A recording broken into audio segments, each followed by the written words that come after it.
you're probably a combination like ex exupéry was, but the one thing is your unconscious is incredibly strong. And did you read about the strong one? The unconscious is incredibly strong, where the weak ego is not as strong as the unconscious is, and yet the unconscious is just pushing so hard for a solution. But anyway, let's get started on it. And I just think that it just what the comments they had in there were very hopeful. I mean, it was that this is what she said, that she did not have a problem with, which I think is what you're having to deal with. Okay, you're at your Aunt Kim and Uncle Jeff's house. So Aunt Kim is your mother's sister? Yes, yes. Yeah. Okay, so you're at this is the house of the mother. Now, this is not unusual. I haven't seen too many relatives of the father around. Oh, yeah, that almost never happens. Okay. Almost never. Yeah, so there are a couple people looking out the front dining room window into the night sky. This is at their house. So people are looking at the night sky. Okay, so they would be looking at the stars of the night sky. You know, there is a scene in Visions where there is this river of bodies flowing down the river, and there's people standing beside the river, and every once in a while, one person can see the people standing on the river, and no one else. 99% of the people don't see the people standing there, but the one that sees, they reach out to help them out of the river, and then they take them and show them a star. Okay, now the star would be the guiding principle, you know.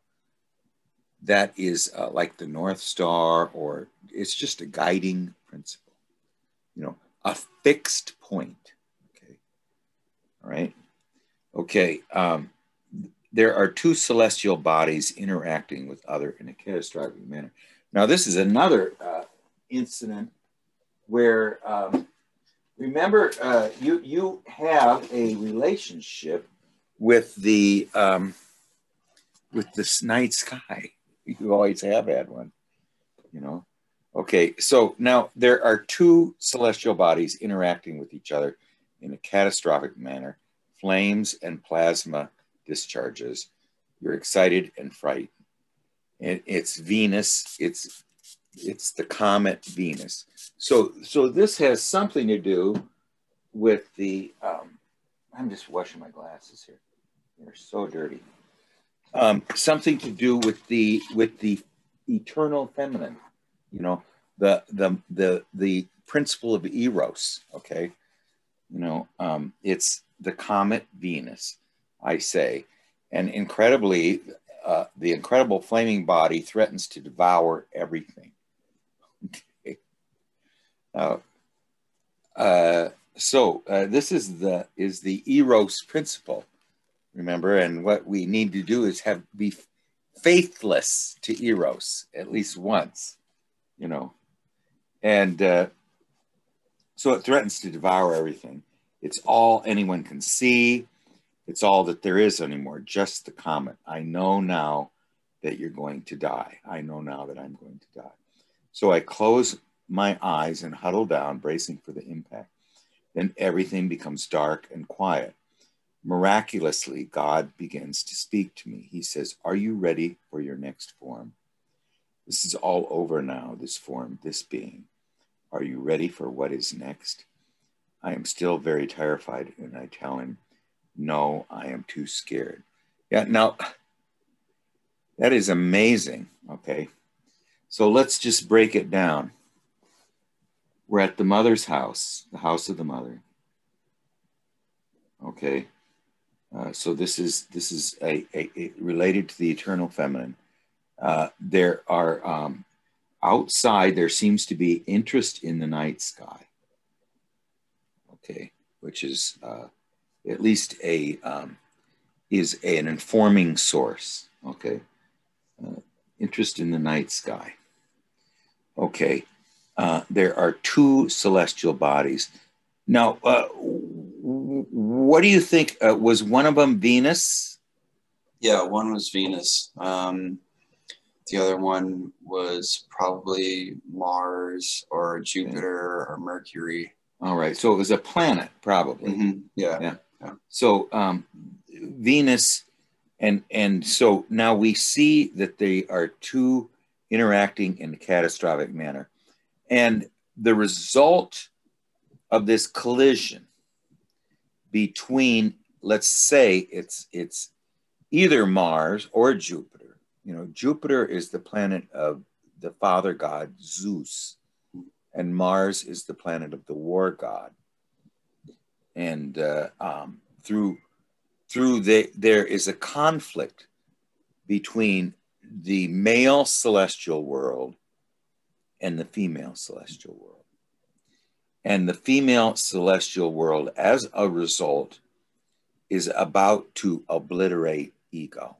Okay, and it is threatening to devour everything, and what it means to devour the world, ego and its world. Okay, it's all the ego can see. It's all there is anymore.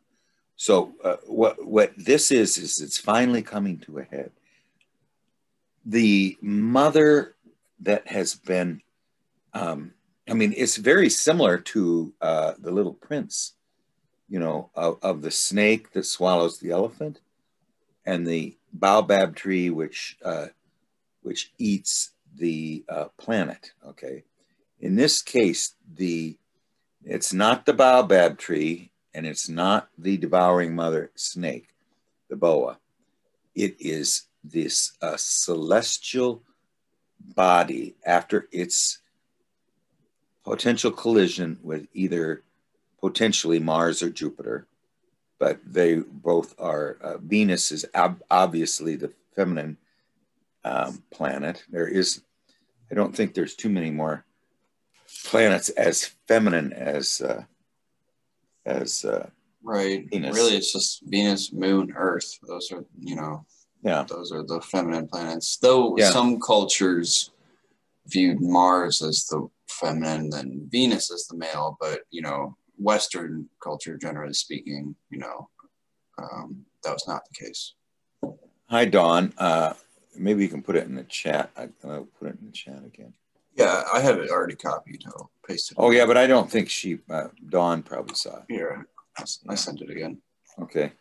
Oh, and Gary's here. So why don't you wait till Gary gets in? And Roy will be in here probably pretty soon. Hey, Gary, we're reading a very unusual dream. Now, when did you have this dream? This was last night. Yeah, it is a very unusual dream. And you get to hear the voice of God speaking, by the way. Okay. All right. Now, he's at the house of the sister of the mother, and their people seem to be fascinated by the night sky. They're looking at the night sky, and in the night sky there are two celestial bodies. One is Venus, you know, the goddess of love, and the other one is either Mars or Jupiter. But one is Jupiter would be the planet of Zeus, and Mars is of the aggressive masculine principle. Okay, and after this catastrophic interaction, okay, the goddess of love becomes the destroying principle, and it is coming towards at least Charles, wherever Charles is, in the mother's house. So he's in the sister of the mother's house. The feminine principle comes and is about to obliterate him. He knows he is going to die. It's going to devour everything. So he just huddles down, closes his eyes, and braces for impact. But nothing happens. It becomes all dark and quiet. And then miraculously, God speaks to him and he says, "Are you ready for your next form? This is all over now. This form, this being.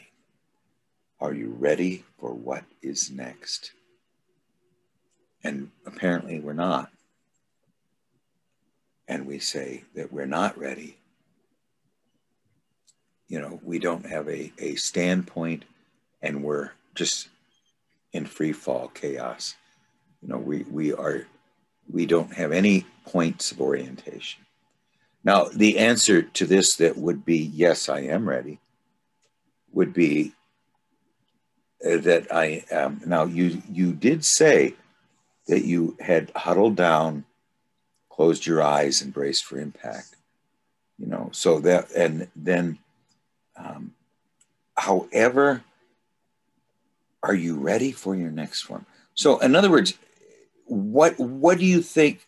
Did the collision occur, or did it just transform into the voice of God? I don't know. It might have been like that. I was essentially like dead then. Yeah. So it was actually, say that it happened so quick that we didn't even know it happened. You know, I mean, it was, it was just, and then at that point, what we're encountering is darkness and stillness. And then we hear God speak. Have you ever heard God speak before? Kind of, but not that not this directly. Direct dialogue. Yeah. Yes. And when you hear in any dream, you hear a voice like this, it is the voice of God. This is not a dream. That's the voice of God speaking. And he says, "Are you ready for your next form? This is all over now, this form, this being. Are you ready for what is next?" Now, I think what we saw in the Puer Eternus was that what we're encountering here is the strong type, okay? An unbelievably rich unconscious with dramatic scenes and quite a structure, a really good structure to it, where the ego is seemingly not able to handle it, okay, or is not ready for it. So, you know, this is almost a response to that reading from yesterday. The unconscious is saying that I would say this is that the unconscious is asking us, let's just say this, the unconscious is asking us to assume a next form. It is asking us to leave our old form and that being, and to be ready for what is next. So it's asking us to abandon,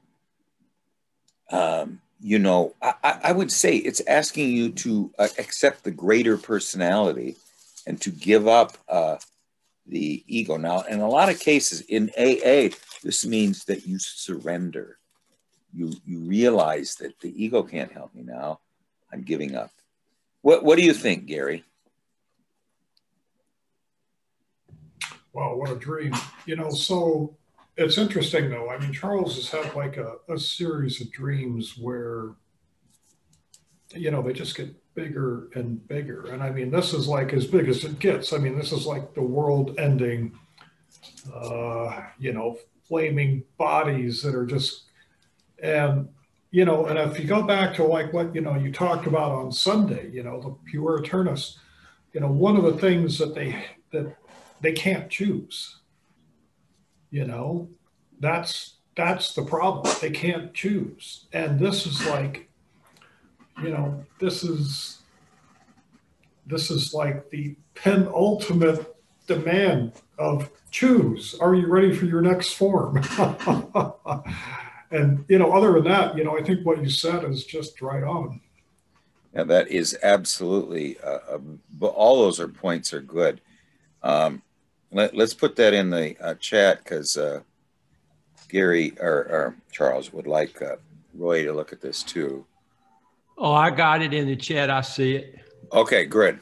All right. Well, let me go over it real quickly, and I'm going to mention what Gary said too. Again, just reiterate what Gary said. That the unconscious gives us no choice. We either individuate or our personality is ruined and destroyed. So what it is saying here, we're in the home of the sister, the mother. People are looking at the night sky. In the night sky, there is a catastrophic confrontation, or let's say he says interaction. And the ego is excited and frightened because it's almost like, it is a truly a cosmic event, literally. And it's the world-ending comet. And the world-ending comet is the goddess of love. It's the baobab tree. It's the devouring snake. It's the goddess of love. It's the mother principle or the feminine principle. She is coming for ego, and she's going to destroy him and devour him and get this over with. Okay. It's done. Okay. And ego realizes that this is the pivotal moment, that it's over, and yet nothing happens. We brace for impact, huddle down, close our eyes, and all we experience is darkness and quiet. Okay. Then there is a voice of God, the voice of the transforming self, not the mother. It's the voice of the archetype of order. The ordering process. This is the voice of our DNA. This is the voice of our root. This is the voice of the rhizome, which is waiting for us to do something. Now it asks a question, but it really is telling us what's going to happen. You must get ready for your next form. The old form is all over now. That form, that being, you must prepare for the next form. Okay. And are you ready? And the dream ego says, no, I'm not ready. I'm too disoriented. My dream ego. See, now, why would the dream ego be scared? Because of annihilation. Okay. If the only reason to be fearful of anything is of annihilation, just as a mention, if you want to survive in battle, you must say to yourself, I'm not going to survive this battle. I'm going to die in this battle. My life is over. Then if you go in that mode, you're not going to be fearful of anything because you can operate. But if you're going to hold on to your ego and you're going to be huddled in your foxhole, not wanting to come out, you're not going to be operating very good. So we're still holding on to ego. See, what happens to the soldier who performs unbelievably well in an environment where everyone should be afraid is because he is not afraid to die. He is accepting death. So Anyway, what do you think, Roy? He especially wanted you and Gary to, and Dawn too. He had this dream this week. Last night. Oh, last night. Oh yeah, there it is. There it is, man. You know, I thought he was doing better because he was talking Sunday about the ruthless gangster. You know, he wouldn't be scared, but he's. And also, you talked about Sunday about there's two type of Puritans. You know, yes. One of them's strong and one of them's weak. So apparently, he's one of the weak ones that he can't take the antidote from the dreams. You know, he can't take it. He's not strong enough to take it. Well, the strong one is the one who has a extremely strong unconscious and a weak ego. Well, that one then is strong. Yeah, that is describing this dream. And the weak one is the one who has a weak ego and he has no dreams at all. Oh, yeah. Yeah. So this is, hi, Tim. We're just going over this very wonderful dream of that Charles had last night. Let's see if can you see it in the chat or not? I don't know if you can see it in the chat, but oh, you can see it. Okay. Well, let me go over it once more, and I'm going to try to incorporate what Gary and Royce just said. And Dawn, if you have any comments too, it isn't quite as extreme as some of your dreams, but it's close. You know, we're at the house of the sister of the mother. There are people who are looking out of the window at the night sky. And there we see two celestial bodies interacting with each other in a catastrophic manner. And it turns out one is Venus, the goddess of love. The other one is either, Charles speculated, Mars or Jupiter. Which one would be the father god Zeus, or it would be the masculine aggressive principle? And it's in conflict with the goddess of love. She either wins out or is caused to come towards ego. She's coming right for ego. And she is going to devour everything. It's going to be the world ending or ego ending. Our world is our ego. It's going to be the ego ending comet. And there is no escape. It is so incredibly overwhelming. You know, it's like the snake in the Puer Aeternus or the baobab tree in the Puer Aeternus. Both overwhelming. And the ego realizes it's all over. It's coming to a head. All these dreams I've had before are leading up to this point.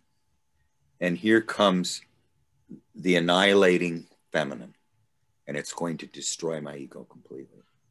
Okay, so we know there's no hope. It's too big, it's too impressive, too overwhelming. So we just hunker down, huddle down, close our eyes, and brace for impact. There is no impact. All we experience at that point is complete darkness and complete silence. Then, and when you hear this voice in a dream, it is God. You know, it's not, you know, a personified God. It is God. And miraculously, God begins to speak to me.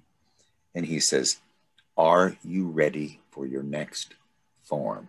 Okay, what would the next form be? What's the form we have now? And what's the next form going to be? Okay. And then this one, the previous form you had, that being is all over. It doesn't exist anymore. Okay. So you must be ready for what is next. Are you ready? And the dream ego is still holding on to the little Still holding on.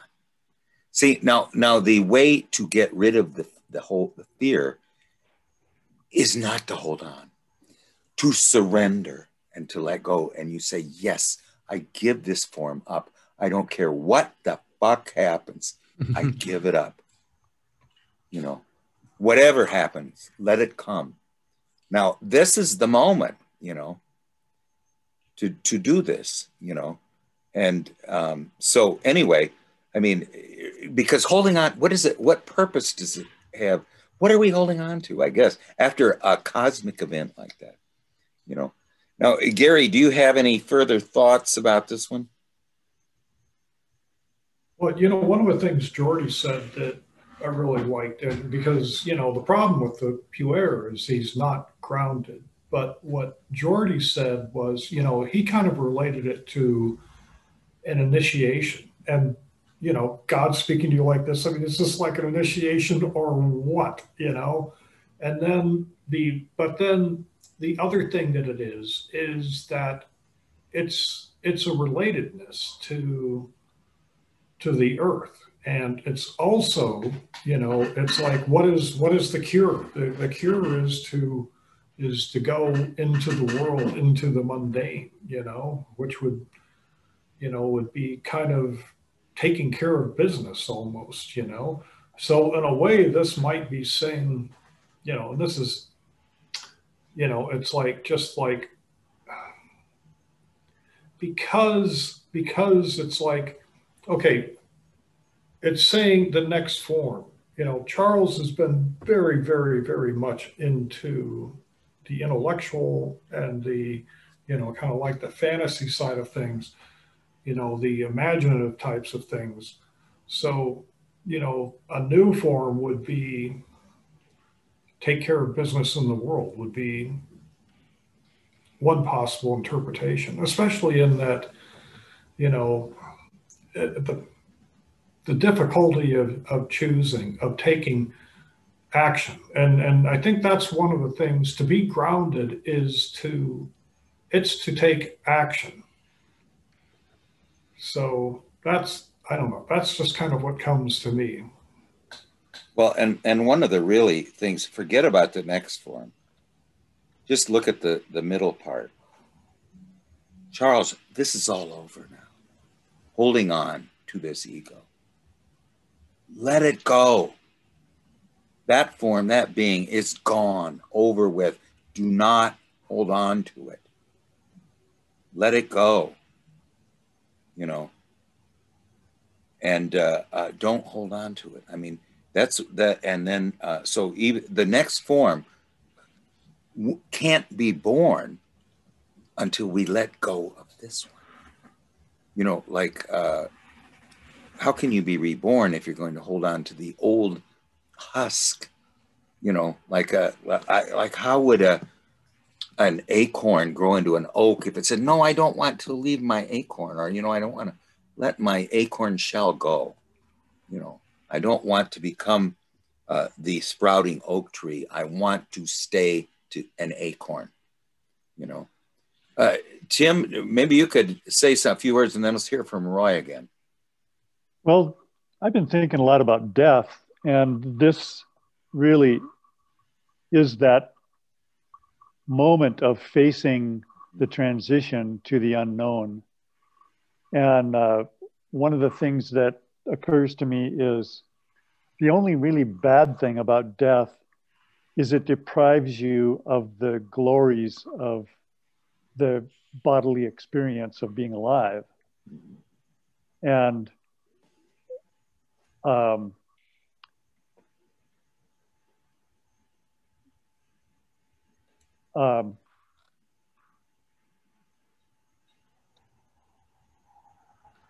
it's that inhabiting your life that is what we hang on to. We are so enamored of this body and this world that we're scared of any alternative. And it seems to me that what this amazing image is saying is the next form is is mysterious and it's unknowable, but it's going to take surrender. And there is no staying in this world.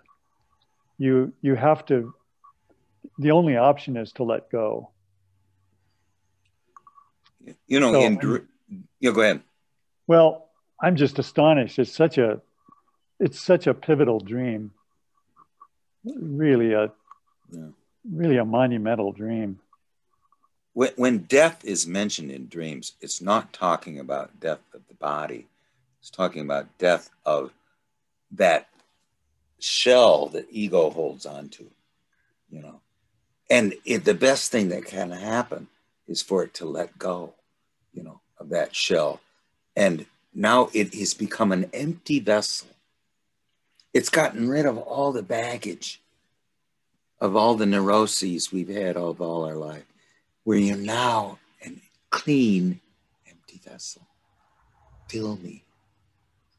I'm through with this one. Fill me. Now, that doesn't mean the body died. It means that thing that we were clinging onto in fear, we gave that up, you know. And it's like a near-death experience or anything, or even someone who had a failed suicide, you know, and that's going to come up in this next lecture. A couple of people had failed suicides, and the lecture 4, and the idea there is it's not the death of the body. All you needed was to have Venus, have the mother goddess, which has been holding us prisoner all this time, and ego run into each other and annihilate each other. They do, okay? And then all is dark and all is quiet, but there's still a voice. And it says, have you given up that old form? It's over, it's gone. Now see, this is a dream of unbelievably vivid individuation, you know, and assisted by the highest power in the universe, you know. And it let the mother goddess destroy us. It let the baobab trees destroy the planet. It let the elephant get swallowed by the mother, because that part of us needed to go away. And yet, after it all happens, well, isn't it surprising that we're still conscious? You know, after the planet hit, and we thought it was that was suddenly it was going to be just oblivion. No, there's still the stream of consciousness we had before. And yet, and now, the voice of the aftermath speaks to us. Roy, what do you have any other further thoughts on this one? I want to put Charles on the witness stand. Okay. You know, Charles, do you want to live?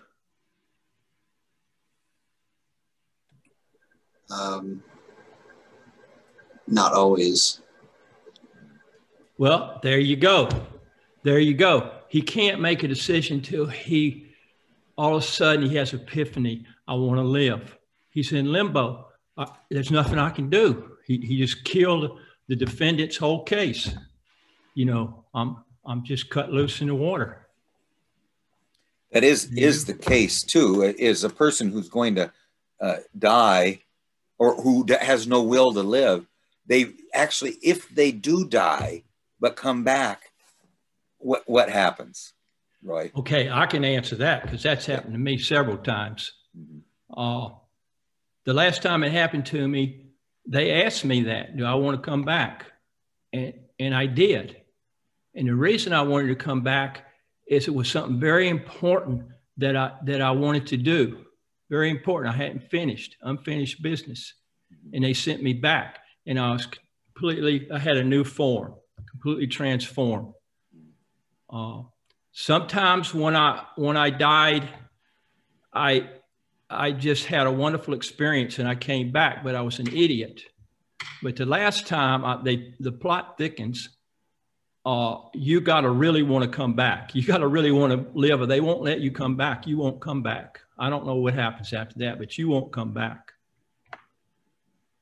And what do you think, Charles, too? I mean, I'm just saying, you say, or any, not just you, but anybody, no, I just would like this all to be over. And so supposedly the event occurs, all right? And and after it is over, you're still here. It's just dark and quiet, but you're still here.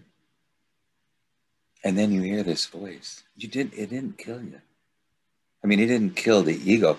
I mean, what it did was to try to annihilate a conscious attitude that was not working, you know, and it needs to, whatever it is, that thing that you just said you're not sure you want to continue is what was annihilated by the comet Venus. And it's what God says is over with now. So you said you weren't sure if you wanted, on the witness stand, you testified that you didn't know if you wanted to live. Okay, this is showing you that they are allowing you to exit. But after you exit, you're still there. Okay, the lights didn't go out completely. And now God speaks to you and says, you did it, Charles, you know. I mean, it's gone. That thing before that you weren't holding on to life principle, it's gone. Now, are you ready for the new form that does want to live, that does have a purpose, that does have a meaning, that is now in service to me, or is in a partnership with me, at least, you know? This, I mean, the only thing, let's say that you were advising someone else, Charles, not yourself, who had this dream. What would you tell them? How would you respond to the voice that says the old form is all over? That being, that form that existed before, the ego consciousness and the mother goddess collided finally after all this time. That's gone. And now you're still here, but it's not the same form. And here we're still holding on to the shards and the cinders and things that were left over from the old form. So Charles, pretend you're a psychologist and you're advising someone. Now just step back from yourself. Try to get distance, you know. And you're a psychologist. You're seeing a person who had this dream, not you. How do you advise them?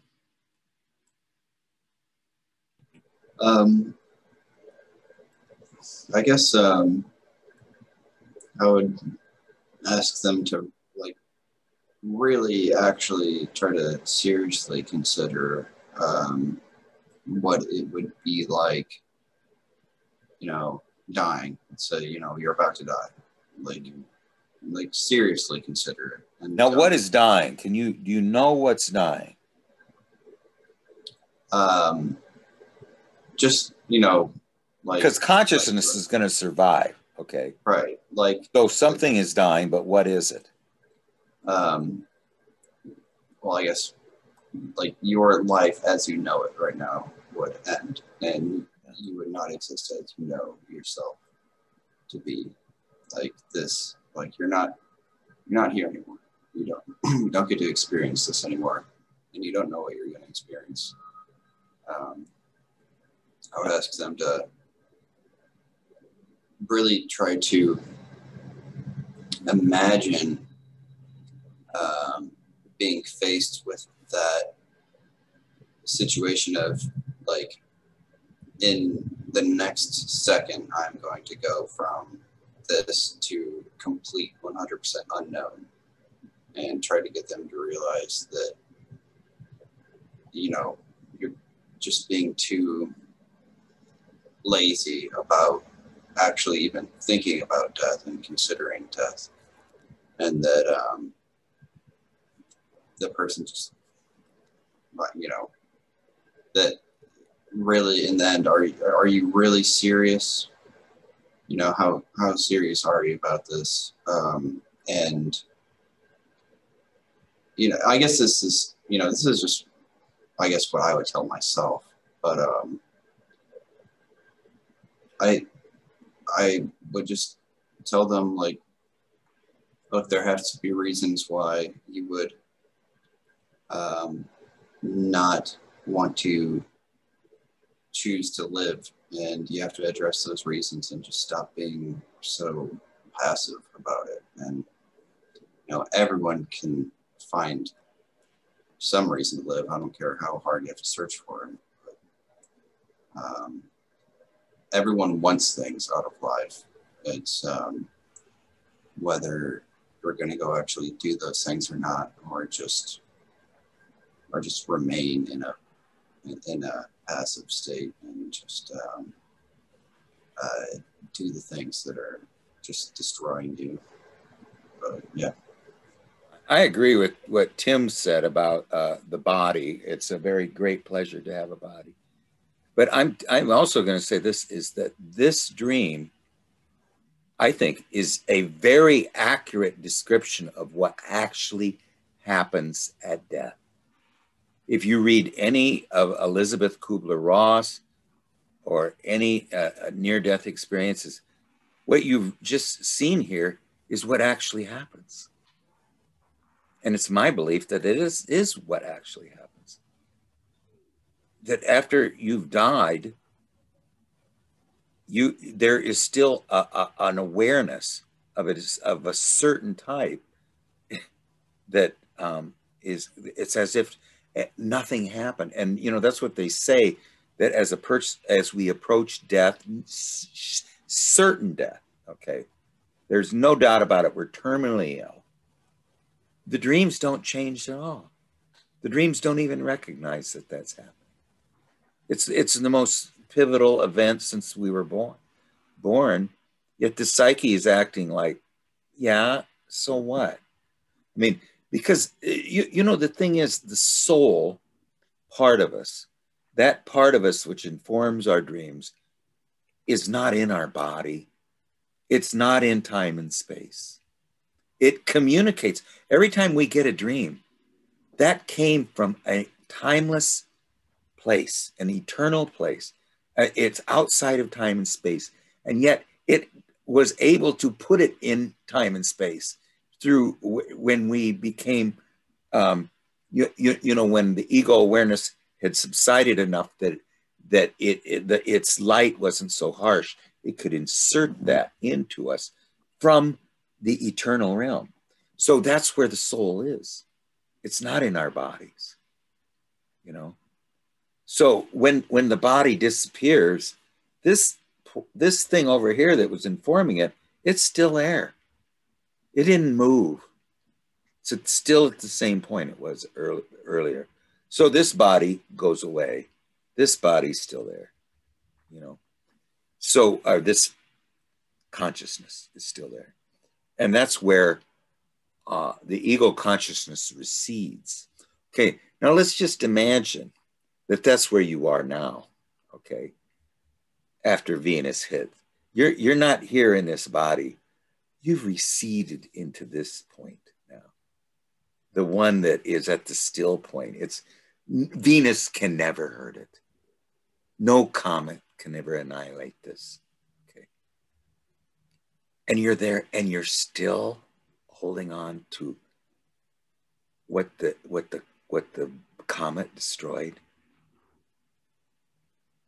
I mean, that is a attitude. I guess the moral of the dream is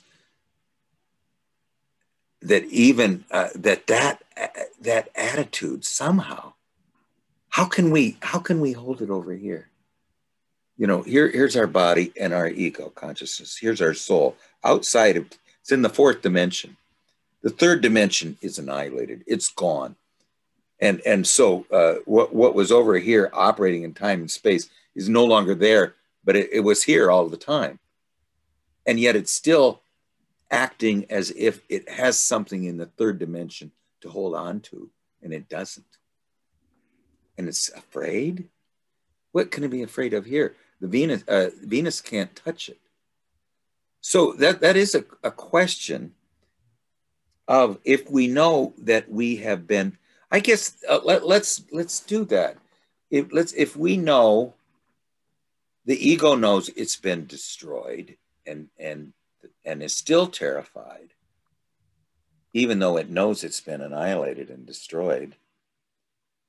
What is it afraid of? I mean, is it going to be killed and destroyed again? I mean, how many times can we kill and destroy the ego? You know, okay, we're going to kill this one. Then we ask this one, are you ready for the next one? No, I'm really scared. Okay, kill that one and move it back here. Are you still scared? Yes, I'm still scared. You know, at some point, I guess the awakening. Roy, now since this has happened, well, Gary, let's hear from you, and then Roy, redo. Tell us a little bit more about your near death. I mean, so, you know, I think in a way, maybe this is hopeful just from the way you describe it, because it's like, in a sense, the destruction has already occurred. And what's the destruction? The destruction is the new awareness. So the new awareness is there, but the conscious attitude that's necessary to go along with this awareness has not yet formed or acted. So the issue here is that it's not like what you were saying, Charles, like where, you know, it's like, oh, one instant you're this and one instance you're that. You know, things don't change that rapidly. You know, these things are more a practice. These things are more a process. And as a practice and as a process, you know, what this really requires is like daily reflection, where you kind of go back through, you know, like what your actions were, and then you'd have to say, well, are my current actions reflecting, you know, this new attitude, this new conscious attitude that I want to hang on to? And so, you know, to me, this isn't just some bang instant thing. It's like there's an awareness there, you know, but acting on what you know is something different. And it's that, and acting on what we know isn't instant. It's not just immediately there. It's a process and it's a practice. So, you know, to me, the question, are you ready for what is next? You know, that's saying, okay, you know, here's this awareness that you now have. Now you have to act and be true to that awareness. That's what I get. Yeah. Could you describe, Roy, a little bit more about whether you were fearful or not? And remember, you were actually not dreaming. And the thing we want to add to is what the dream ego in Charles' dream said is not Charles. It is the dream ego's portrayal of what it thinks Charles would do, you know. So, because that's not Charles consciously. This is what the dream maker is portraying what it thinks Charles would do if it was in the dream, but it's not Charles. Now, Roy, can you elaborate on fear, on what you felt, on did you feel that you were annihilated, or that you entered oblivion, or how did you react? Well, I'll take that up later if you want to hear it, but okay. This is the point I want to make. The dream maker is a damn good perceiver of Charles. I'll tell you that, Charles' ego. But going right from the dream here, Charles said he was terrified. He was too scared to answer. So he's terrified, he's scared. Okay, where did Carl Jung get numinosum from? Where did it come from? It came from Rudolf Otto. And the concept numinosum, it was, I think, a Latin word, mysterium tremendum. Mysterium tremendum. It means that in Rudolf Otto's context, the terror of the God, the fear of the God, the fear of God. And that's what I see he experienced in this dream. He experienced real fear. He couldn't even answer. He was terrified. That's very scared to answer. Wonderful. Roy. Now this is the numinosa. People forget it's not always positive. It can be very negative. He experienced the numinosa. That's what it's all about. This was a religious experience. This is just incredible. That is absolutely accurate, and I didn't even think about that, Roy. He is fearful in front of the universe. I mean, when the dream ego has fallen into has experienced a cosmic event and then has the voice of God speak to him. Of course, it is. Are you ready to listen? Are you ready to be in the company of God? That is a question that God should have asked, or considered at that point, Roy. It's a wonderful, wonderful point. And that's good job. Tim, now let's say you've had some dreams close to this. I mean, or your vision, wilderness vision, was one that was very close to annihilation. What did you feel at that point? Well, it was so closely aligned to my conscious attitude that there wasn't that sense of fear. In my experience, I was letting go of an old life, but I was so fed up with that life that I really was eager to move forward. It's not the same kind of terror trying to hang on to something that is beloved, that is familiar. And I've never really had a near-death experience, the kind of thing Roy's talking about. My mother went through that, and she has some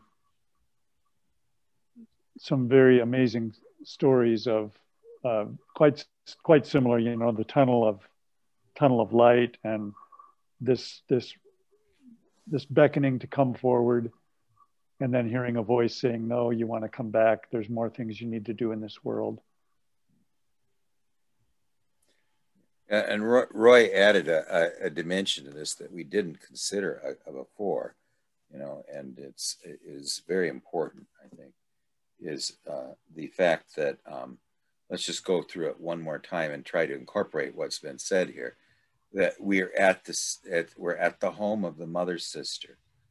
We're looking through this home of the mother's sister, the home of the source, the sister of the source, and we look out into the sky. Now, we want Charles to talk about this too, because we've had several.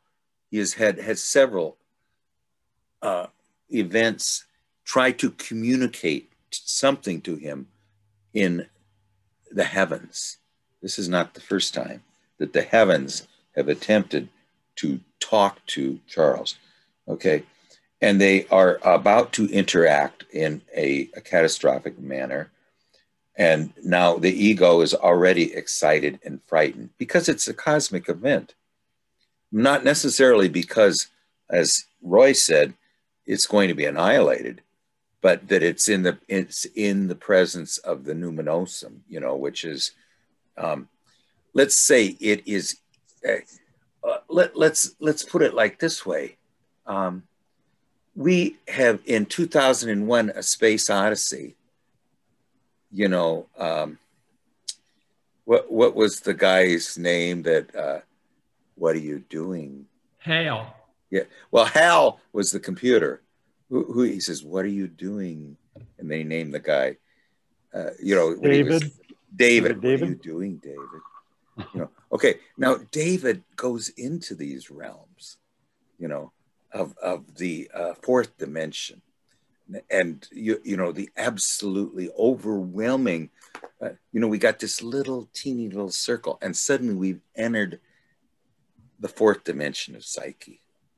Okay, who wouldn't feel inadequate there? You know, I mean, how do you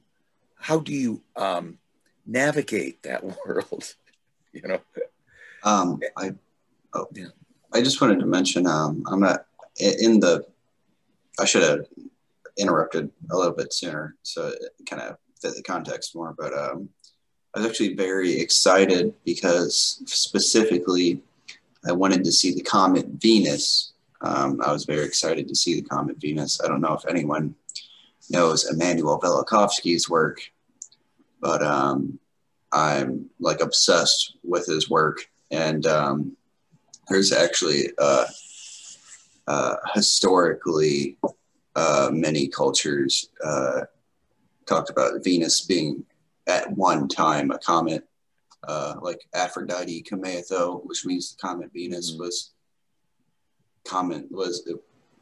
often found in ancient Greek scriptures, and it's basically the negative aspect of Venus is its her comet form, positive being the princess and fair maiden, but her negative aspect was the world-ending comet or dragon or a terrible witch.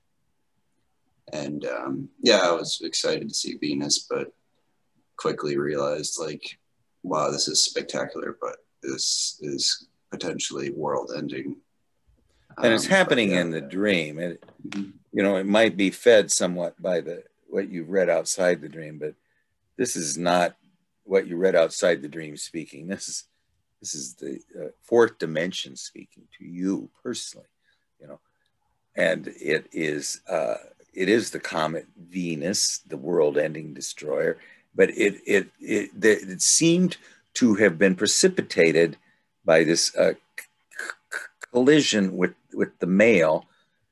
And you know what the problem up till this point has been, that the puer aeternus has a negative mother complex. Okay, so the negative mother complex is finally, like, it's going to grow against us now. Okay, remember, like, if you don't say yes to life, it's going to grow against you. So it is growing against you. It is coming right for you, you know, and it comes for you. And we close our eyes. We don't hear anything. It just gets quiet. And then, as Roy says so aptly, the fact that we suddenly hear the voice of God, that doesn't get us a little bit scared. I mean, a little bit disoriented. But let's just see what it says. We are now he's saying that, are you ready for the new form? The one, now, where does this form operate? I mean, I would guess that this form is going to operate in the psyche. And we say that let's say, instead of being scared or terrified, that we just don't feel capable of navigation in this realm. We don't know how, well, you know, Jung's last dream was of a wolverine mother teaching her cubs how to swim. And, you know, the interpretation was that he was entering a new realm which he did not know how to swim in, you know. So in this new form, we don't know how to swim in that realm either, you know. So I think it's a combination. It could be a combination of the fact that ego is holding on to its little acorn shell, but also what Roy said, it's just this is just too much for ego. Up till now has not experienced the fourth dimension. What if you suddenly went into where David was in the 2001? I mean, it would be very. It's sort of like entering an LSD trip, you know, but you didn't do it intentionally. I mean, it's a little bit terrifying. You know, a lot of people who have trips are terrified by that. You know, but now anybody else have some comments, and then maybe we can get Charles to sum up. Tim or Roy or Gary. Okay, all right. Roy, you did a very good job, and so did Gary and Tim too. I love it. Now, Dawn, do you have any comments at all? Maybe you did say something. I don't know, but just Dawn, at least just put what your impressions are on it. Just try to say I had this dream, and just put a couple of sentences about what you might have thought. You know, you don't have to do it right this second. But Charles, now you told us that this was the greatest dream that you'd ever had. Is that what you said, or how did you? One of the biggest dreams that I've had. Yeah. And you had it last night. And how have you been operating today? Well, it was, I only remembered it around like 5 p.m. today. Yeah, because I got woken up by my maintenance man, and then I went to go get my scooter fixed at my mechanic's house, and I was helping him work on it. And so I just all of a sudden remembered the dream, then all of a sudden remembered that there's the dream session, tonight that we're in right now. And I mean, I almost cried remembering this dream. It was really, really intense. Just the visuals of it, the feelings of it. It was just, in a few nights prior, maybe a week prior, I had another dream that was just unbelievable. They seemed to be kind of ramping up in intensity. I don't remember them as much, but they're just absolutely wild dreams right now. Do you think it has anything to do with the fact that you're going to go to Maine soon? You're going to lose a form. When you go to Maine, hopefully you lose the St. Louis form. Right. Right. And a new form is going to take place. And maybe this dream is saying that if you're going to Maine, you need to give up everything you had here in St. Louis, because that was not helping you. You need to be reborn on this island off the coast of Maine, and in the North Atlantic Ocean there, that's where you need to give up what you have here. Let's say the dream was just talking about your move to Maine. What would it be saying? Geez, I don't really know exactly, but I just, while people were talking, I was thinking about the dream and just thinking what God would say after I said I'm too scared.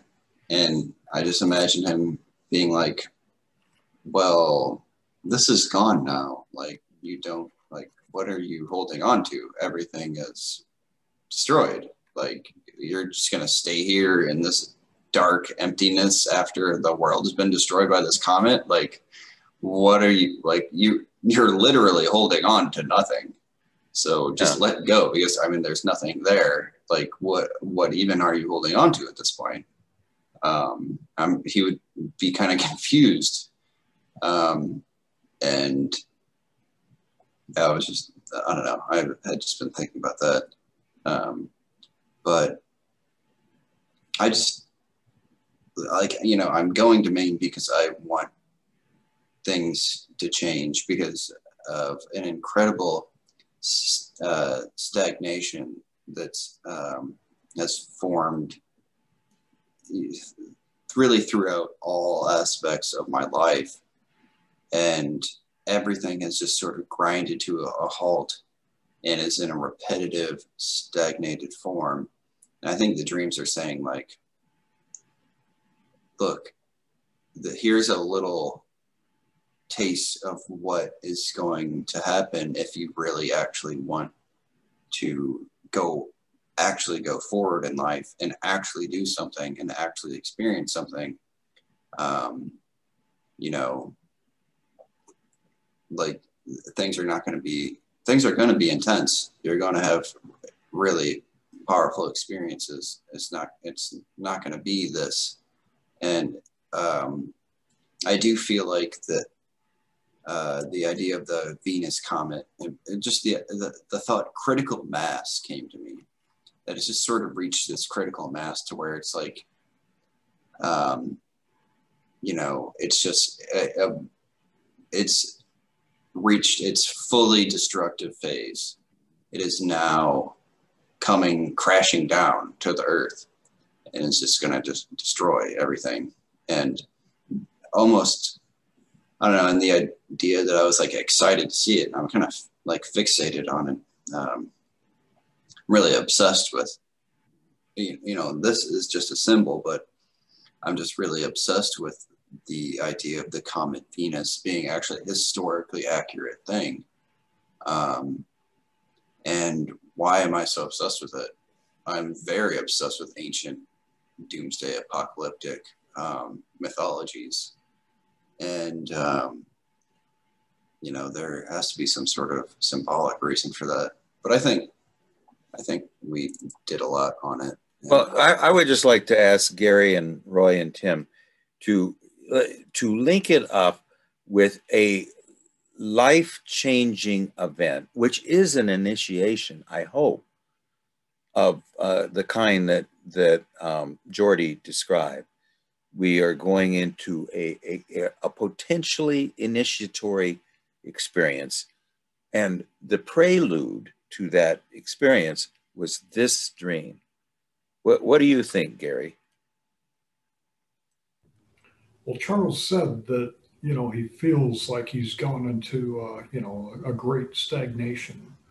And so, you know, I mean, you could interpret this in the way, you know, Roy said, but I think I'm going to stand by what I said in that, you know, it's no. You know, Charles has an awareness of where he needs to go. And now it just requires a conscious attitude and daily reflection on, like, well, wait, did I go towards that or did I go away from it? You know, because, you know, one way it's just this apocalyptical event. And the other one, it's like, no, this is the work. This is the day-to-day work. And you know, in Charles' dreams, they've just been, you know, they kind of tell them the same thing and they build.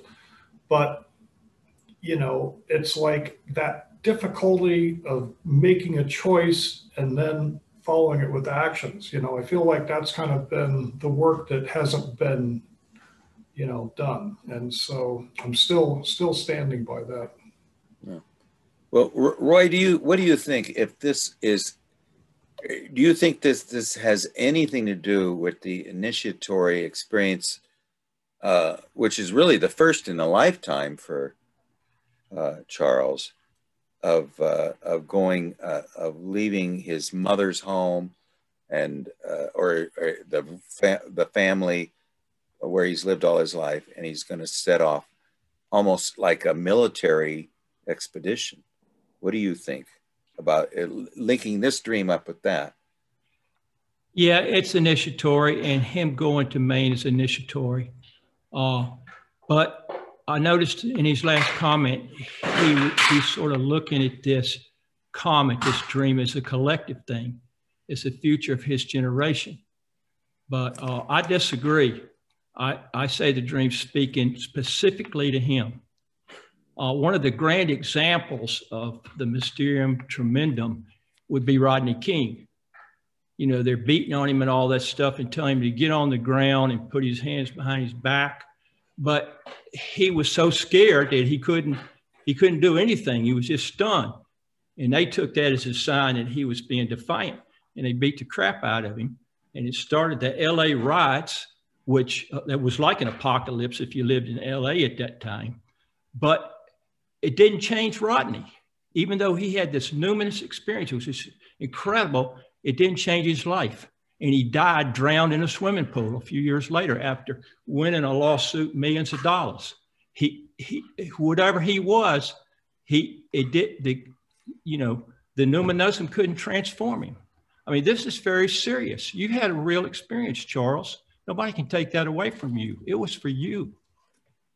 The dream maker in Charles. I mean, it's almost like I'm viewing a demigod, and my nephew or something.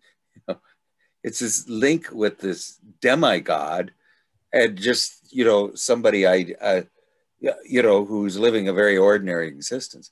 Now, Tim, what would you say, based on the fact that Charles is making this life-changing decision or change in his everything he's doing, and I'm very hopeful, or at least expectant, and having it coincidental with this dream?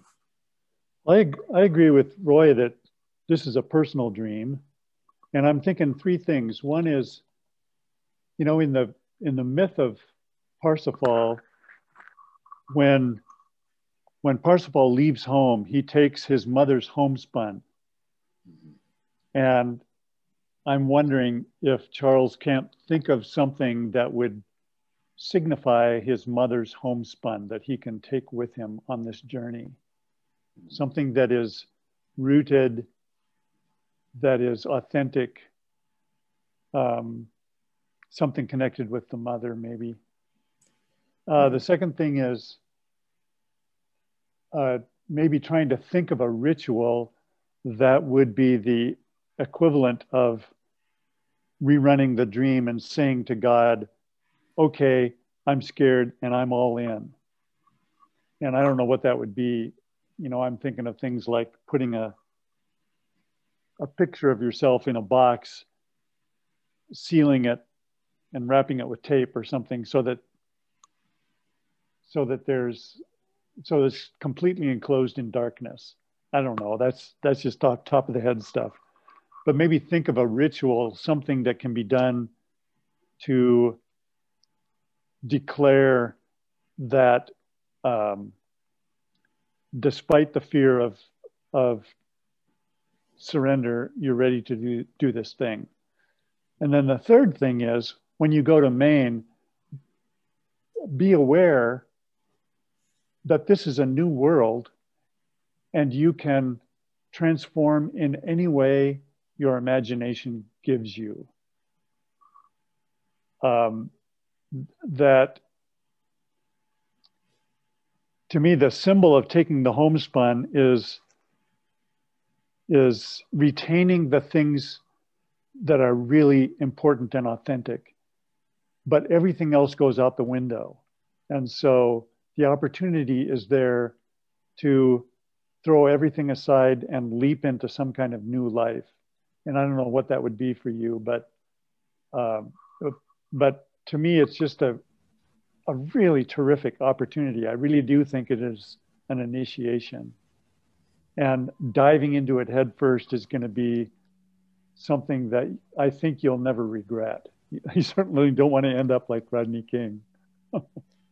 So more power to you, man.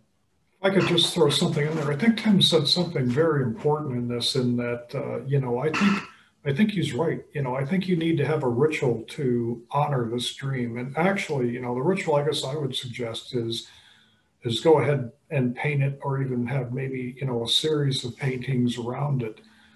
And then, on like a nightly basis, do like a meditation, and then look at the image, acknowledge the feelings, and, do the surrender where you ask for help from the numinous. I think it's pretty much true that in all forms of ritual, and even the pagans, that an act of surrender and asking for help from the numinous was necessary to really affect change. So, I would, because it's such a big dream, I think it needs to be honored and acknowledged that way. Yeah, and based on what Tim was saying, what I was thinking while he was saying that is, remember, this is not a moral decision that was made by ego. It is the ego's. It's a visceral, cellular level reaction of ego, like Roy was saying. There's nothing conscious here. It's just what ego is feeling. The one thing you can do in an act of imagination is to now be the calm force and ask ego and God, what was wrong here? What attitude did God want me to have? Why did I have now remember, this is not Charles, this is the portrayal of Charles. Why did I have, ask our dream ego, what exactly were you terrified from? Were you terrified of just there's several things that you could be terrified of. But I think it would be nice to, rather than have those be completely vague, to try to be a little more specific about them. If we can differentiate what the fear was, I think it's going to illuminate something about our own ego, and it will give us a lesson, okay?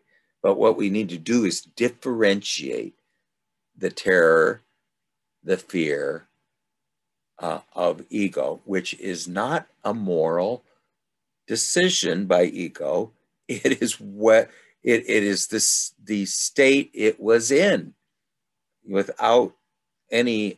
It can't be held responsible for it. But can we differentiate exactly why we were that way? I think it'd be. It would help to me if I had a few ideas of is the terror just beyond words, and there are no words for it. Like, I think that would be what Rudolf Otto would say.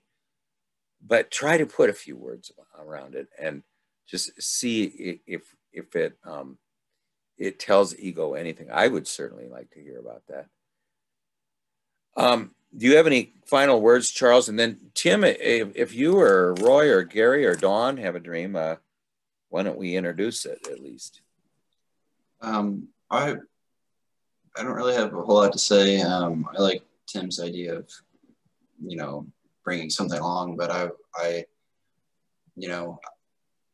I'm getting rid of the vast majority of my stuff and not really taking a whole lot other than a backpack and a suitcase, but I will be taking my drawings with me and my notebook and that stuff. So I'm hoping maybe I can get my hamster boat picture framed and put that on my wall, but yeah, also my Capricorn picture too, because there needs to be a little bit of light in the dark. Yeah. So yeah, I'm gonna have my pictures and stuff with me. Can't wait to go swim in the ocean. I know it's cold, but man, I'm just really looking forward to it.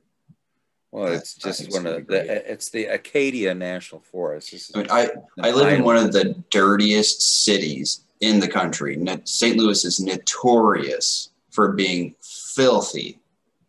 And I'm just gonna go out in that nature like that. It's just gonna be, yeah. And I'm gonna go get what sold me on that job was the guy who is, I believe, the executive chef there was talking to me. He's like, well, you could come here and watch the ocean rise over the Atlantic, watch the sunrise over the Atlantic Ocean. And I'm like, all right, I'm sold. Yeah. I want to go see that. Charles, what are you going to be doing there? I'm going to be a cook at I believe it's like the main restaurant for the national park that's there. Oh man, what a great deal. Yeah. And then the apartment I'm staying at is right on the water. So I get a free park pass, so I get to just go hike on my off days, and it's going to be awesome. It's going to blow that St. Louis stink off you. You know, Tim lives in one of the most beautiful places on earth too. I mean, up near Helena, you know, is just south of east of Glacier National Park, and you know, and not too far from kind of in between Yellowstone and Glacier. Yeah, I mean, I just told Tim, I mean, I've been up on that drive to Helena at least 3 times, and it's just a spectacular drive, you know. But anyway, Tim, did you have a dream that you want to talk about, or? Well, geez, it seems like last time I did one of mine, so I think. Well, I don't know, unless Gary or Roy. Gary, you have your COVID dream. Did you want to go over that one or not? Sure. Let me put it up. Yeah. Well, Tim, though, if you do have a dream, why don't you get it in the hopper, and you, Roy, too, because Tim, I'm just so. This series has been so illuminating to me of that you've been having. It's just a wonderful, wonderful experience for me to see a real dream series, which is building on it. But anyway, did you have the COVID dream? I think I might have it. I just put it up. Oh, okay, great. Okay. Let's see. Oh, yeah, here it is. Okay. All right. Let's see. See, is that, does it ends, but it is, and then EM. Oh, yeah. So let's see. I guess I'm missing just everything from I see a music store, and then everything after that. Right. I used to shop at. Okay, let me hang on. All right. Well, while you're doing it, well, you might want to tell us about it first.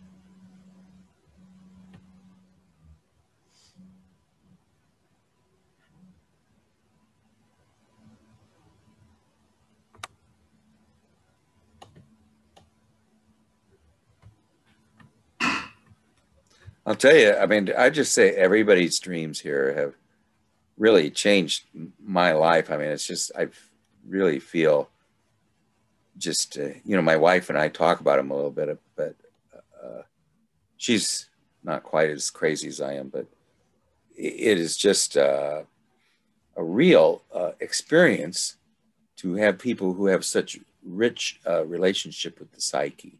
It's just amazing to me. Okay, so do you have the, oh, here it is. Okay, but it is empty. Okay. Did you want to read it or? Sure. Yeah.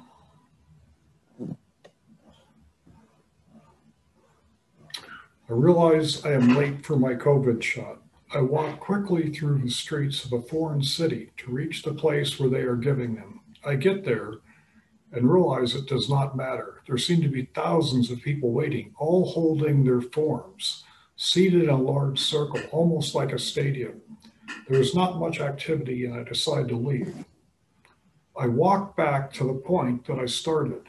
It is winter, and I want a piece of winter clothing, a coat. I go into a shop that advertises menswear, but it turns out to be tiny, and I only see women's clothing.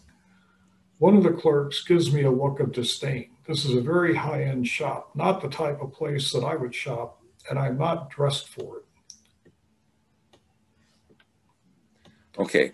All right. Now, or you want to stop there? No. Go. I thought you stopped. No, I was having to scroll. I ask about men's coats, but he instead offers this huge bottle of cologne, which I'm not interested in. I leave. I enter a huge shopping mall. There, I run into Ron, a friend from high school. Neither of us are wearing masks, and I wonder at our carelessness. I see a music store that I used to shop at, but it is empty. And a sign indicates that you must go to the basement to see the instruments. The mall is huge with many corridors, and I am overwhelmed. And that's the end. Okay. All right. Now, I actually had been working on this a little bit. I don't know if I brought it with me. I might not have brought it with me, but I do now remember it. Okay. We realize that we're late for our COVID shot. Okay. So our vaccination against something, and we're late for it. So we're late for something to do with a healing, some type of a healing exercise, or something that protects us. And I'm walking through the streets of a foreign city to reach the place we're giving them. So this would be really, we are not in the ego realm, we're in the realm of psyche. So this shot is being given to us in psyche, not in ego. And when we get there, we realize it doesn't matter. There seem to be thousands of people waiting there with their forms in a large circle, like a stadium. So this supposed promise is just altogether too collective. It's not going to help us in our individuation. And so there was this promise of a healing thing in the psyche. We go there, it's too collective. So we just, we know that that's not our solution. So now there's not much activity and we decide to leave. We walk back to the point we started, and it was winter and we need some winter clothing. So that means that we need more, the dream ego needs a more robust persona or something it needs a more secure place in the outer world, I would say. Now, Charles had some dreams like this where he sees this very, very beautiful girl, and then the wise old mother comes over to him and says, "Are you interested in that girl?" And Charles says, "Yes." And he says, she says, "Well, you need to strengthen ego before you can get that." So there's an idea of that I'm not exactly sure what it means, but we need some type of clothing in this. We need some type of protection in the psyche for ego. And it's not going to be the COVID shot. So maybe instead of the COVID shot, it's the winter wear. Something that is going to allow ego to operate in this realm. Some type of a new, something that's going to protect us there. So then we go into a shop that advertises menswear, but it turns out to be tiny, and we see only women's clothing. And one of the clerks gives me a look of disdain. This is a high-end shop, not the place that we would shop, and we're not dressed for it. So we actually, instead of getting just this utilitarian clothing, we end up in the place of the feminine anima, and the representatives of the shop, the representative of the anima place, which is very divine, like high-end, is we're not, our rough ego is not welcome here in this place that's somewhat divine. Now what is this? We suddenly ask, have we went to a different store, Gary? I ask about the men's coats. Or is this in the same store? I'm in the same store. Okay, and, all right. So I'm asking that clerk that shows the disdain. Yes, okay, it's the same. Where are the men's coats? Yeah, and so he instead, so the clerk gives me a look of disdain. So it is a man, and offers me a huge bottle of cologne, which I'm not interested in. So instead of giving us a winter coat to protect us, it wants to scent us, you know, with something. You know, it wants us to walk around with a some type of a, let's say it is even a anoint. I mean, the only thing that they can sell us there is some kind of a magic thing, not anything utilitarian. Now, I'm not sure about this. So I'm a little bit, you know, just going at it here, free form. And so now we leave that place because we know it's not for us.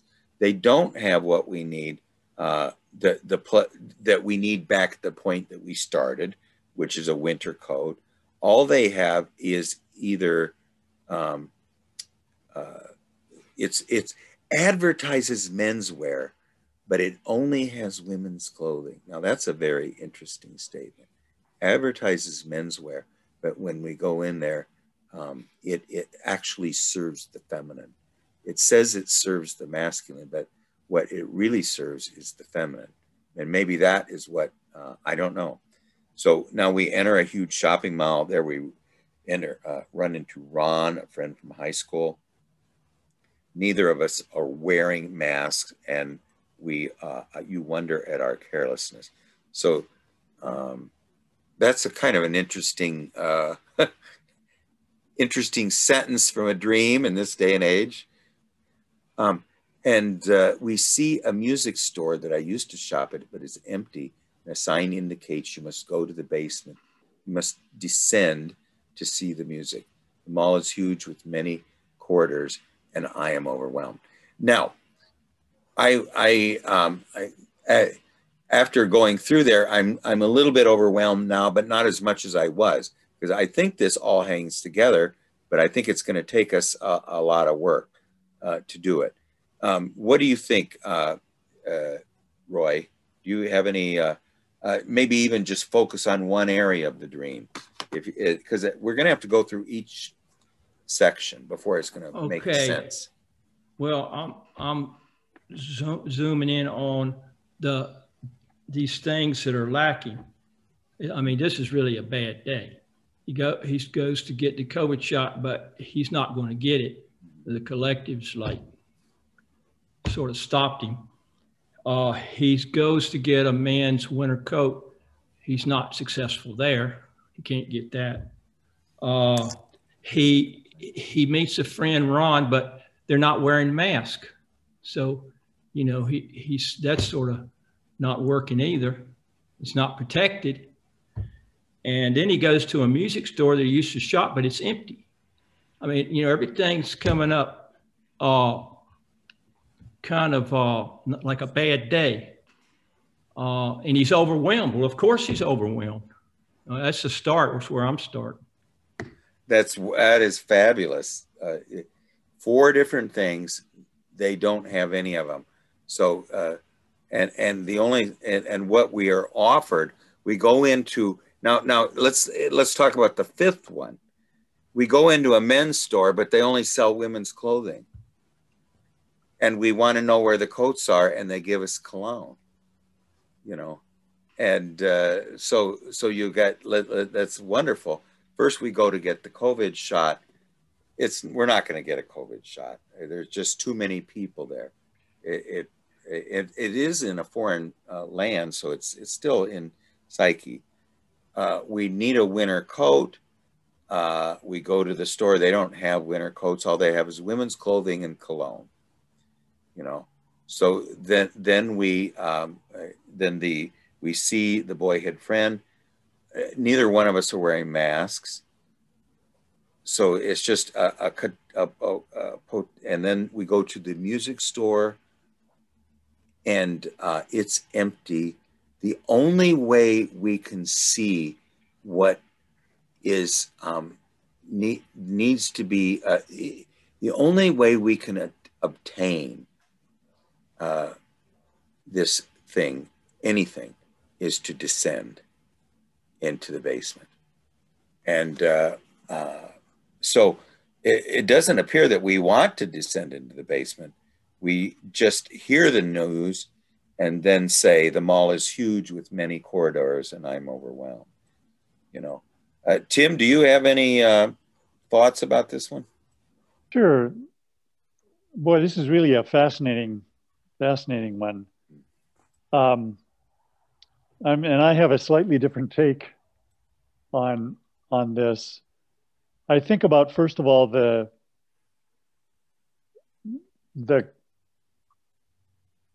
focus seems to be on the personal. What I hear it saying is you want protection, but the collective protection is not going to do it. So like with COVID, there's this kind of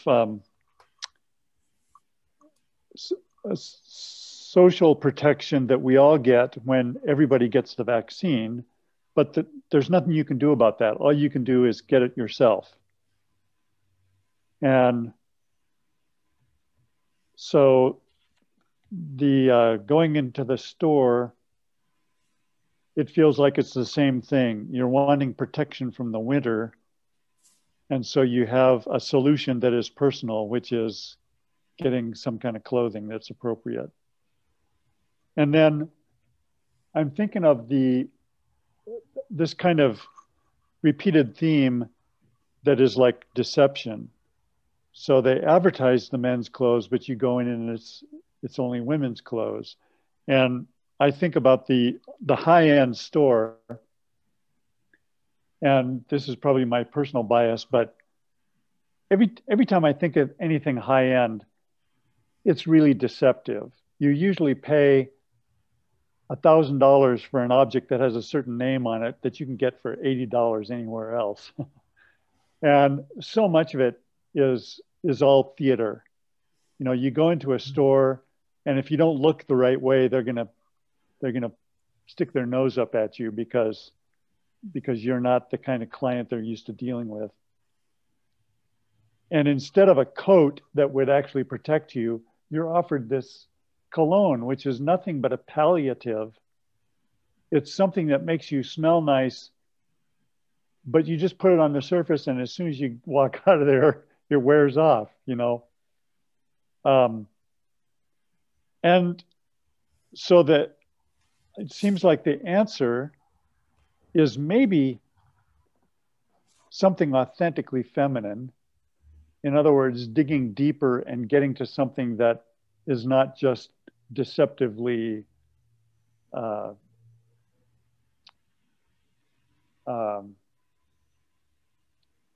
foolhardy, I guess. So you go to the music store, which seems like a good solution, and yet it's empty. And here's an interesting part for me. This childhood friend comes along, and you realize, okay, both of us are not protected. I wonder why the dreamer presents this particular guy. And I wonder if there isn't some key that could be discovered by looking at that period of your life. What was going on at that period of your life having to do with maybe art or with girls or something that is in the promise of what you were looking for, some kind of protection, but it seems to direct you toward either the feminine or the artistic. And you have to go down into the basement to find it. So anyway, all of that stuff is really rich, and who knows what the answer is. Gary, are you a musician? No, my wife was, but I'm not. Yeah, well, let's just go through it one more time. And both you and Roy did a really good job on this one, Tim. But well, Gary, it makes me wonder, is there anything in that part of your life that pokes out at you all of a sudden? Well, Ron. okay, so In Ron. in high school, although I got really good grades and was considered a really good student, I was also just kind of a joker and never really took anything seriously and was, not particularly upstanding in any particular way. I mean, I didn't take anything seriously. So, and the one thing I remember about Ron was, one time over at his house, we were all playing Risk, and I can't remember what happened, but we ended up chasing through the house, and I forget if it was me or someone else, but we actually ended up breaking his screen door when we kind of ran through it, not taking time to open it. So how old were you? When was the last time you saw Ron? Well, that would have been like 16, 17, something like that. I would say I was pretty immature. Okay, well, let's try to go through it one more time, and then I guarantee it. And Tim, if you have a dream, let's work on it too next time. Oh, is Charles still here? Yeah, we haven't heard from Charles. Okay, Charles, what do you think? I'm sorry. No, that's all right. I forgot. Where did you go? Well, I turned my camera off for a minute. Oh, okay, all right. But, so I realized I'm late for my COVID shot. I realized it's long past due that I would have some sort of cure. That's what I think the COVID shot is, a cure. A psychic cure, completing a wholeness, a union. I walk to the streets, so I need to go to the psyche in order to get this. And I look into this collective form of cure where everyone has their documents out. And I will be there forever. I will probably die before I get this cure if I go that way. So I go back to, get the collective cure. Yeah, right. The collective cure is not going to work for me. I go back to the starting point. It's winter.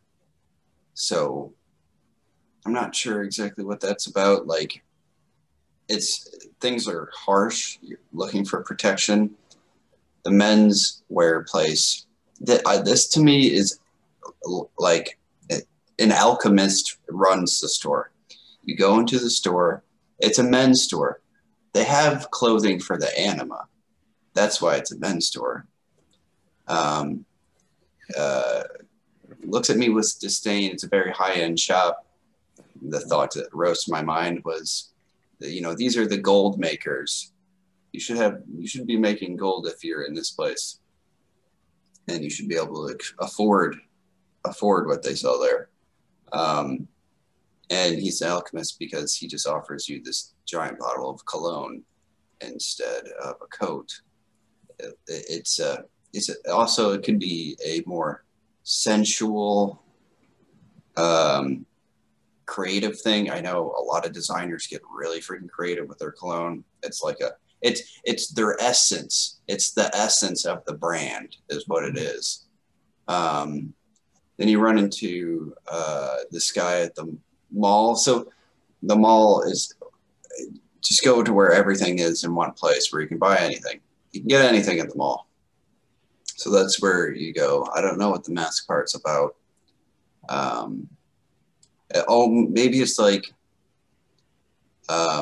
it's funny how we put ourselves at risk to maybe bring about the situation to where the cure becomes so necessary. And then the music store, that really struck me when you said that your wife was a musician, because I see this about as a sort of connecting with the anima to find the cure. Go to the music store, but it's empty. Everything's in the basement. You have to dig into the unknown, the unseen depths in order to find this sort of muse, feeling, spontaneity, anima type thing.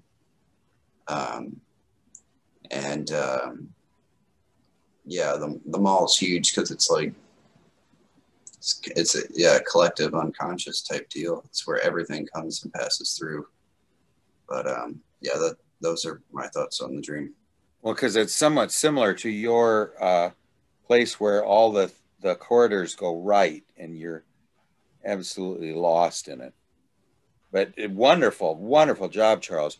The idea, I think the first episode is that the collective cure, the one that is advertised by society as the way of cure, you know, that everyone's getting right now, is not the cure for us. We understand that. I mean, it is just too many people. It's just, you know, it's a real analogy for why it's not for us. I mean, this idea of who's next on the vaccine. Everybody's waiting. Everybody's got forms. Nobody gets one. It's the collective cure. And, you know, a lot of the individualists, for instance, my wife's best friend is a vaccine denier. And my wife was just so mad today because she was telling her, no, I'm not getting it. But anyway, it's not for us. So that's the end of the first part of the dream. The end of the first part of the dream is the collective cure is not for us. So then everything that follows from there is how do we get the cure that is not the collective cure?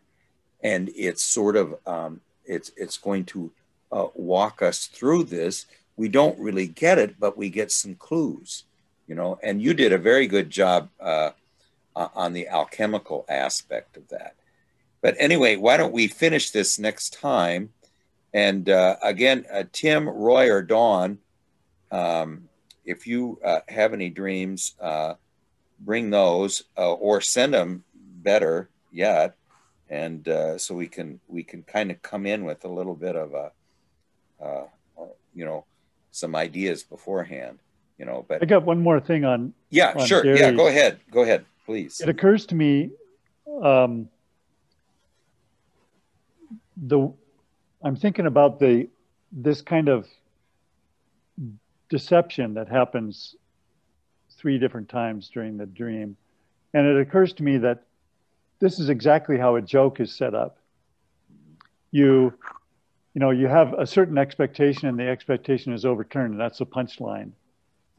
And so I'm wondering if maybe the message has something to do with a sense of humor, because a lot of times a sense of humor is a really great inoculation for going into a tense situation.